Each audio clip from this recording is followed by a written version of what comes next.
So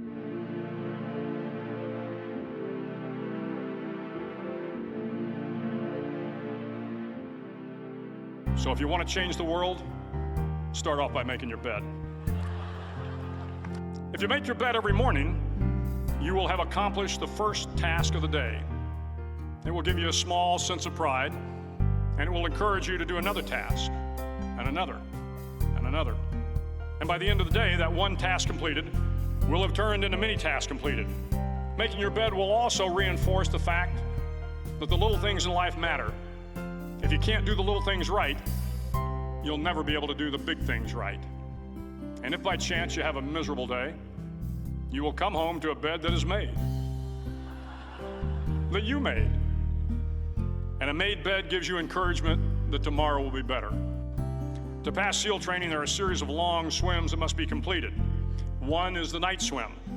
Before the swim, the instructors joyfully brief the students on all the species of sharks that inhabit the waters off San Clemente. They assure you, however, that no student has ever been eaten by a shark, at least not that they can remember. But you are also taught that if a shark begins to circle your position, stand your ground. Do not swim away. Do not act afraid.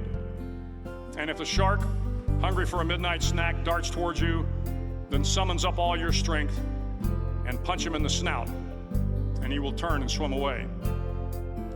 There are a lot of sharks in the world. If you hope to complete the swim, you will have to deal with them. So if you want to change the world, don't back down from the sharks. Over a few weeks of difficult training, my SEAL class, which started with 150 men, was down to just 42. There were now 6 boat crews of 7 men each. I was in the boat with the tall guys, but the best boat crew we had was made up of the little guys, the Munchkin crew, we called them. No one was over 5'5".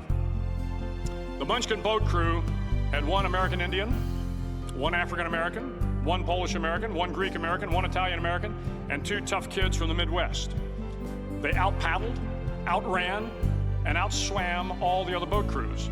The big men in the other boat crews would always make good-natured fun of the tiny little flippers the Munchkins put on their tiny little feet prior to every swim. But somehow these little guys from every corner of the nation and the world always had the last laugh, swimming faster than everyone and reaching the shore long before the rest of us. SEAL training was a great equalizer.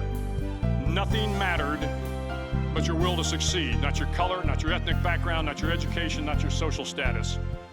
If you want to change the world, measure a person by the size of their heart, not by the size of their flippers. The 9th week of training is referred to as Hell Week.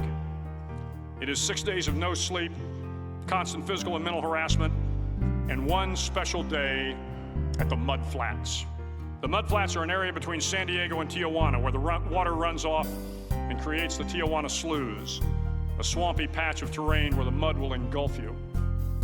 It is on Wednesday of Hell Week that you paddle down to the Mud Flats and spend the next 15 hours trying to survive the freezing cold, the howling wind, and the incessant pressure to quit from the instructors. As the sun began to set that Wednesday evening, my training class, having committed some egregious infraction of the rules, was ordered into the mud. The mud consumed each man till there was nothing visible but our heads. The instructors told us we could leave the mud if only 5 men would quit. Only 5 men, just 5 men, and we could get out of the oppressive cold. Looking around the mud flat, it was apparent that some students were about to give up. It was still over 8 hours till the sun came up. 8 more hours of bone-chilling cold. The chattering teeth and the shivering moans of the trainees were so loud, it was hard to hear anything. And then one voice began to echo through the night. One voice raised in song. The song was terribly out of tune, but sung with great enthusiasm. One voice became 2, and 2 became 3, and before long, everyone in the class was singing.